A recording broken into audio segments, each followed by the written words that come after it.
Hi everyone. आज हम बात करेंगे बहुत इंपॉर्टेंट टॉपिक के बारे में और वो है सेल्फ टॉक। सेल्फ टॉक क्या होता है? अपने आप से बात करना। कोई नहीं है, लेकिन बच्चा कंसिस्टेंटली अपने आप में बातें करे जा रहा है और वो रुक नहीं रहा है। बच्चा किसी सीरियल के डायलॉग्स भी उठा सकता है या एक वर्ड उठा करके उसको कई बार बोल सकता है, या फिर बच्चा कुछ भी अपने बारे में या फिर कोई टास्क सोच करके कुछ बोल रहा है, बट वहाँ पे कोई थर्ड पर्सन नहीं है, वो सिर्फ अपने आप में बातें करे जा रहा है। इसे हम बोलते हैं सेल्फ टॉक। अब सेल्फ टॉक बच्चा क्यों कर रहा है, ये जानना बहुत ज़रूरी है, क्योंकि इस क्यों से जुड़ेंगे उसके सॉल्यूशन के हम उसे कैसे सॉल्व करेंगे। तो अभी जो मैं आपसे बातें करने जा रही हूँ, ये सारी चीज़ें मैंने अपनी एक्सपीरियंस करी हैं, क्योंकि ईशा सेल्फ टॉक बहुत ज़्यादा करती है। आज भी करती है, लेकिन वो बहुत अब कम करने लगी है। पहले बहुत ज़्यादा करती थी। तो हम आते हैं रीजंस पर। सो फर्स्ट रीज़न, अगर बच्चा बहुत ज़्यादा बोर है, क्या बच्चा तब तो सेल्फ टॉक नहीं कर रहा है कि पेरेंट्स कहीं और एंगेज्ड हैं, बच्चा अकेला बैठा हुआ है, तो क्या कर रहा है, वो बैठ करके कुछ शब्द बोल रहा है या फिर कुछ सेंटेंसेस बोल रहा है, उसको बार बार बार बार बार बार बोल रहा है। जैसे कि ईशा मोटू पतलू का कार्टून देखती है, तो जब वो अकेले बैठी है और वो बोर है, तो वो उसी को बार बार बोलेगी, उसके डायलॉग्स को बार बार बोलेगी। यहाँ पे बच्चा क्या कर रहा है, डे ड्रीमिंग कर रहा है। मैं उसे मोबाइल नहीं दे रही हूँ, उसके पास कोई टॉय नहीं है खेलने के लिए, वो बोर हो रही है, तो वो जस्ट इमेजिन कर रही है कि वो सीरियल देख रही है और उसी के 4-5 सेंटेंस बोल करके बार बार अपने आप को एंटरटेन करने का ट्राई कर रही है। अब यहाँ पर सॉल्यूशन क्या है कि जब भी मैं देख रही हूँ कि ईशा बोर हो रही है और वो रिपीटेटिव बिहेवियर कर रही है, उसके सेम सेम डायलॉग्स को बार बार बोल रही है, अपने आप को एंटरटेन करने का ट्राई कर रही है, मैं यहाँ पर उसको अपने साथ इंगेज करने का ट्राई करूँगी। अगर मैं कुकिंग कर रही हूँ, मैं बोलूँगी ईशा कम हेल्प मम्मा, मम्मा की हेल्प करो, ये कर दो, वो कर दो, लॉन्ड्री बास्केट में कपड़े डाल दो। ईशा को कोई मैं राइटिंग का काम दे दूँगी, या ईशा को कोई मैं अच्छे अच्छे टॉयज़ दूँगी कि ईशा उस टाइम पर अपने आप को इंटरटेन कर सके। तो सिर्फ बोलना और सेम सेम सेंटेंसेस बोलने से ही बच्चा इंटरटेन नहीं होना चाहिए। हमें यहाँ पे देखना है कि बच्चों को हम कैसे और इंटरटेन कर सकते हैं, उन्हें और कैसे इंगेज कर सकते हैं। तो ईशा में बहुत ज़्यादा था, तो मैं ईशा को टिपिकली इंगेज करती थी, तो उसका वो जो सेल्फ टॉक था वो चला जाता था। तो हमेशा जब भी आपको दिख रहा है बच्चा बोरियत की वजह से सेल्फ टॉक कर रहा है, वहाँ पे हमेशा उसे इंगेज करने का ट्राई करना है। सेकेंड रीज़न है हमारा सेंसरी ओवरलोड। जैसे सपोज़ कीजिए बच्चा किसी क्राउडेड एरिया में जा रहा है, या फिर उसे बहुत सारी कोई साउंड आ रही है, या फिर बच्चा बहुत ही अनकंफर्टेबल सिचुएशन में है, आपको पता चल रहा है कि बच्चे को सेंसरी ओवरलोड हो रहा है। यहाँ पे बच्चा अपने आप को काम करने के लिए कुछ भी बातें बोलेगा, बस बस बस बस, it's okay it's okay it's okay, सब ठीक हो जाएगा, it's okay it's okay it's okay. जैसे मैं ईशा को जब लेके जाती हूँ, तो मॉल जाना या क्राउडेड एरिया में जाने में उसे प्रॉब्लम नहीं होती है, लेकिन वहीं मैं अगर रोड पे चलती हूँ तो उसे एनिमल साउंड से प्रॉब्लम होती है, या फिर जब वो चल रही है तो वो उसको अगर हॉर्न्स की बहुत ज़्यादा आवाज़ें आ रही हैं तो भी उसे प्रॉब्लम होती है। तो आई नो कि उसे वहाँ पर सेंसरी ओवरलोड होगा। अब मैं यहाँ पे क्या करूँगी, उसे सेंसरी इनपुट दूंगी। सेंसरी इनपुट में क्या करूँगी, मैं उसे कामिंग म्यूज़िक दूंगी हेडफोन पे, जब मैं उसे लेके जा रही हूँ, मुझे पता है कि उसे सेंसरी ओवरलोड होने वाला है, तो वहाँ पर मैं उसे वो दूंगी। वो अपनी फिंगर्स को इस तरीके से करती है, मेरी फिंगर्स बहुत तेज़ दबाने लग जाती है, तो मैं उसको हाथ में एक सेंसरी इनपुट दूंगी ताकि वो रिलैक्स रहे।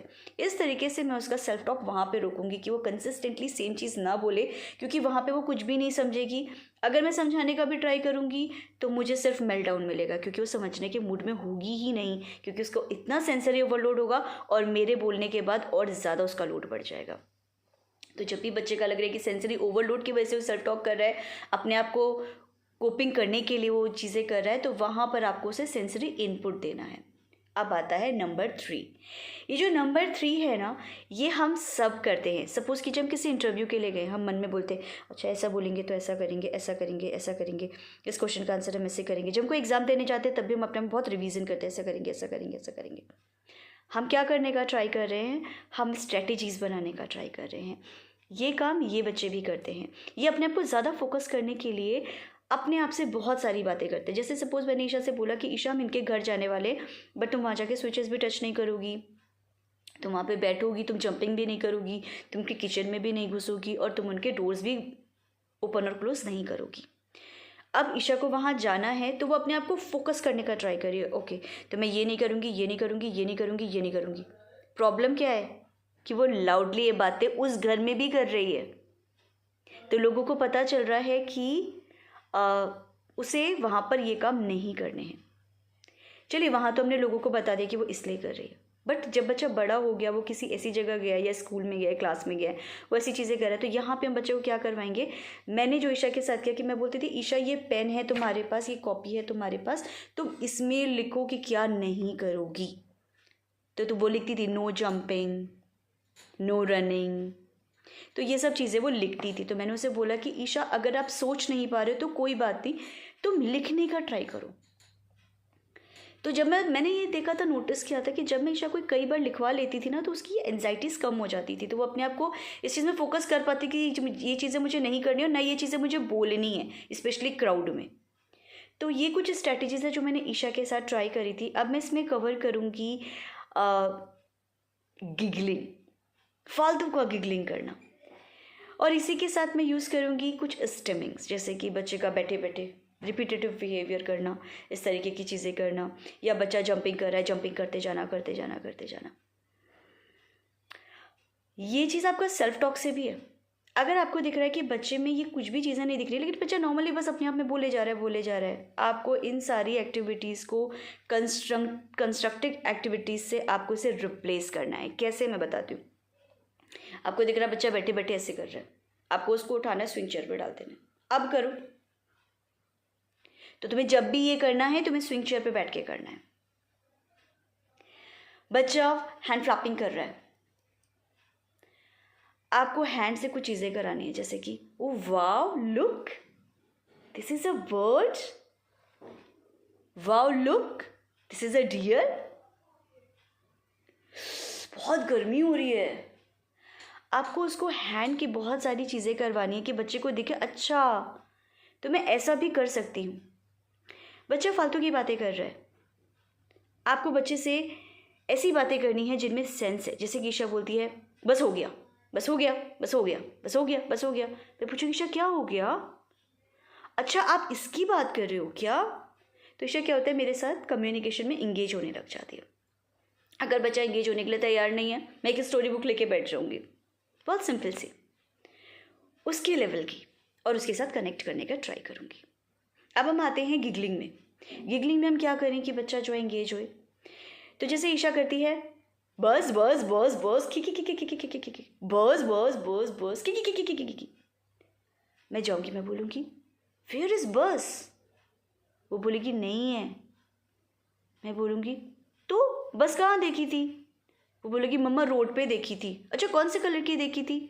तो मैंने क्या किया, उसके कम्युनिकेशन को, उसकी गिगलिंग को रोका कि मैं तुमसे बात कर रही हूँ, तुम मुझसे बात करो। एंड देन मैं दूसरे लेवल पर उसके साथ कनेक्ट करूँगी। लाइक मैं और ईशा डांस करते करते गिर गए और खूब हंसूंगी। मैं उसे रीजंस दूंगी, वो सिचुएशंस दूंगी कि हम नॉन स्टॉप कब हंस सकते हैं, उसे बताऊंगी, उसे अवेयरनेस दूंगी कि हम इस सिचुएशन में बहुत हंसते हैं। तो ऐसा नहीं कि ईशा का गिगलिंग बंद हो गया, लेकिन उसका बहुत कम हो गया। और एक और चीज़ जो ईशा की गिगलिंग में मुझे हेल्प करा, मैं उसको शुगर नहीं देती, मतलब स्वीट फूड नहीं देती।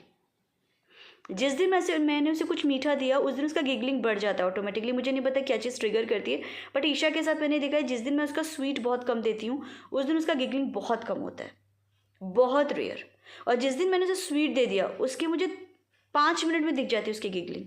और मैं उसे स्टॉप ऐसे ही करती हूँ कि जो गिगलिंग है उसका मुझे रीज़न दो, नहीं तो गिगलिंग मत करो, रीज़न होना चाहिए। तो आज के लिए इतना। आई होप ये सारी स्ट्रेटजीज आपके साथ काम करें। हम फिर मिलेंगे, बाय।